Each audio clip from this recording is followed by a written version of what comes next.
मिथिला नगरिया निहाल सखिया। अभी तक तो मैंने पाउन सरकार को देखा नहीं है, लेकिन हमारी पाउन सरकार बहुत ही सुंदर है।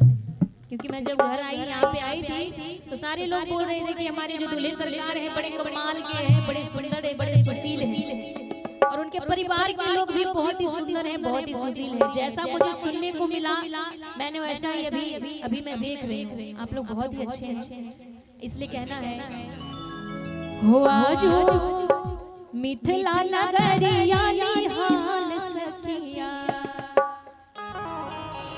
की है निहाल सखिया। क्यों कि चारों दुल्हा में बर का कमाल सखिया, चारों दुल्हा में बर का कमाल सखिया। आजो मिथिला नगरिया निहाल सखिया, आजो मिथिला नगरिया निहाल सखिया। चारों दुल्हा में बर का कमाल सखिया, चारों दुल्हा में बर का कमाल सखिया।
पान से लोढ़ा से गाल का सिदाई किया जा रहा होगा कि जेकरा लगी जोगी मोने जप तप कैलन किसे हो मोरा मीठा लामे पान बन के।